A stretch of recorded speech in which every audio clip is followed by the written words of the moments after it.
There's nothing better in gaming than coming back to an old title that you can never beat after 20 years and finally get to that illustrious finishing line. So here's to another game off the list.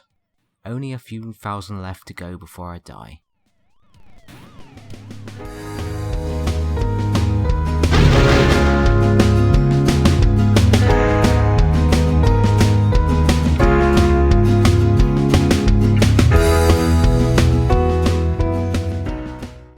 Cisco Heat is a conversion of an arcade game originally made by Jaleco and ported to the ST as well as a bunch of other computer formats by ICE Software and ImageWorks in 1991.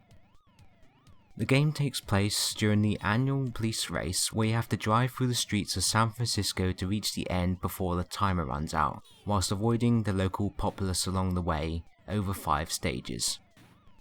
The game is very arcadey in terms of presentation, with nothing more than a choice of car, which as far as I can tell is just a different paint job with no real advantages over the one or t'other at all, before you are thrown into the race.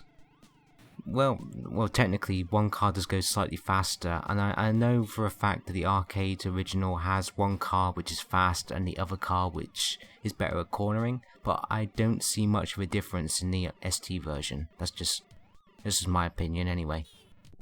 The car itself is simplistic to drive, with the joystick being used to move the vehicle around, and the space button allowing you to move between high and low gears.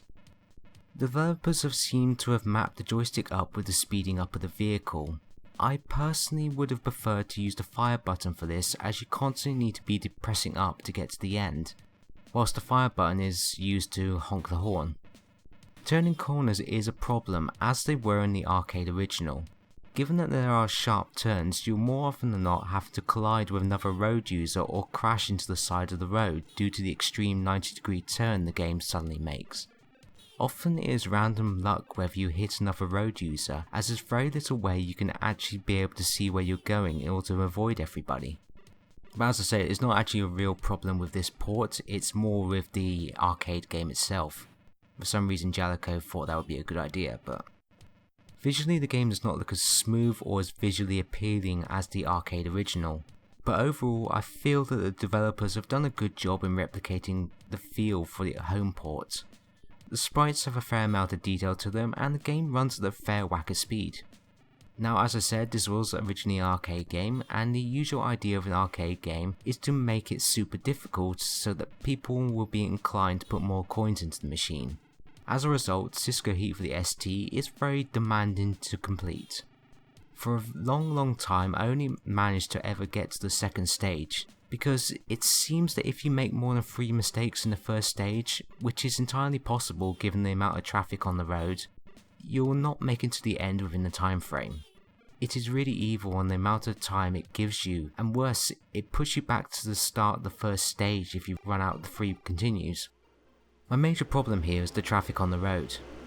If you play the original arcade version of Cisco Heat, then you'll see much smoother visuals. Plus, the cars stay in their own lane, meaning that it's much easier to overtake them. However, here in the Atari ST version, they move all over the road, often blocking your path, and they will quite happily phase through obstacles without taking so much as a hit. This makes the home computer versions a lot harder, as the unpredictable nature of the traffic and coming in large numbers means there's a large element of luck of whether you're actually going to make it to the checkpoint. Now, I am told that actually, I didn't actually realise this at the time when I was doing my playthrough, but apparently you can actually use the horn to distract the other drivers and make them get out of your way. But nevertheless, I obviously didn't do that during my playthrough, so yeah, so I probably made it a little bit harder on myself. Eventually I did actually manage to beat this game though through trial and error, and my advice is to pick the faster red and white car. Keep one hand on the joystick and the other on the spacebar in order to control the gears, and get out of the low gear as soon as you hit 80 miles an hour. Finally, when you corner, don't simply hit left or right, like you'll instantly want to do. Always go for a diagonal direction. You'll lose so much time in the later levels if you slow down for these really tight turns. Overall, Cisco Heat isn't a bad conversion, offering some fast-paced action and a fair amount of fun.